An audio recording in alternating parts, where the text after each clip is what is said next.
There's a lot of people who collect bubble gum cards, baseball cards, silly things, guns, shoes. The list goes on and on about collections. But you're one of those collectors that are collecting things that have really, really strong historic and heritage value. This is Frankie Carlan Meyer. She's a writer. She's written a wonderful book called Bushwakers, Visions, and Starcrossed Lovers. And I have a feeling there's a good explanation of what that title's about. Those are examples of the type of stories in the book. Okay, an example of the story, though, when it says Bushwhackers, let's take that one first. I have stories of the Civil War and how they affected the Ozarks, and people who had to hide in caves so that they wouldn't be killed by the Bushwhackers. People who were killed after the Civil War because they served on the opposite side that a Bushwhacker served. Stories of different battles in the Ozarks. Now, with the Bushwhacker, were they were they a southern group or a northern group, or what was their point? I've read stories where it's used with both sides, but usually in the context it's the South. But sometimes the North some gangs used those techniques, and they were called Bushwhackers too. So the same thing as guerrilla warfare, basically, right. That we know of as today. Right. Star-crossed lovers. Oh. This is about one of my ancestors, and my great-grandfather came over from Prussia, and he thought he was going to marry this lady back in Prussia, saved his money for about 3 years, and sent it to her, and during that time she was afraid to leave her family. So her sister came over, and the sister ended up marrying him. Oh, no.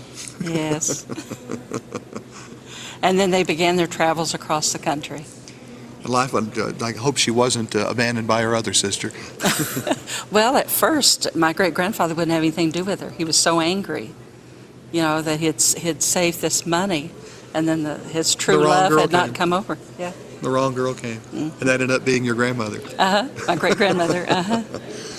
Now, how do you collect? Now, another subtitle of this book is 200 True Stories. How do you collect 200 stories? Well, some are from interviews that I've done with people over the last 30 years. Some are from books. Some are from diaries, letters, different newspaper articles, different places like that. So what will make your book? There's a lot of books out there that have anecdotal stories or folklore and things about different parts of the country. What makes your book a little different? Because mine, all the stories center around a group of families that are related. So instead of someone who's collecting stories just scattered about the Ozarks, this shows them in the context of how they affected people who were related. Oh. As they traveled through Missouri down into Arkansas. So that is a fresh approach too. It could almost like a family saga. Right. As it goes on. Well, that's interesting. And you've covered everything from one-holers I see on the cover, and you've got to pick up this book. It's really neat. First of all, where can I get the book? So if they want to look it up online, they can see the cover. Okay, I have a website, frankiemeyerBooks.com, and it's also found in museums, genealogy societies, historical societies, the Roaring River State Park at Cassville, Missouri,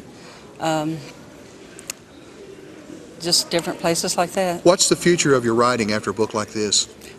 After people read it, they call me and write me with new stories. It triggers memories of other things that are equally as poignant as these stories. So another volume could come out soon. Right. Is that what you're working on now?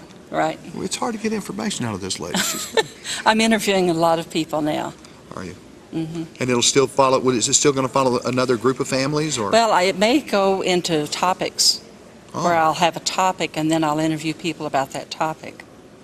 So if we're going to find out about that, we have to stay on the website and keep up. And I'll bet you have an email listing so people will write you back and forth. And we're going to put all this stuff on the screen. This is Frankie Carlan Meyer. The book is called Bushwhackers, Visions, and Star-Crossed Lovers. 200 True Stories of Ozark History and Culture. That's a mouthful, but it's a fascinating look. I love the photographs, and your book has a lot of pictures in it and maps and things. Right. I inherited a box of old photos that go back to the earliest settlers along the Missouri-Arkansas border. Wow. And I've interspersed those all through the book.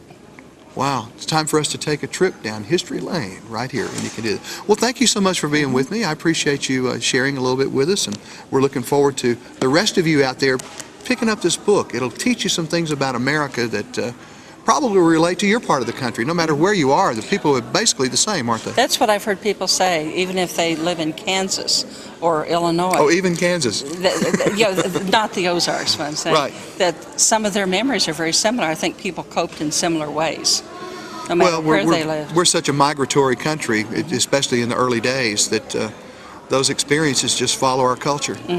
It's good. Thank you. Thank you. I appreciate it. Hey, we're going to be right back after another quick word from our sponsors. Don't get tired of that, because they're making this show possible so we can bring you the stories that are all about you on the Out of the Norm show.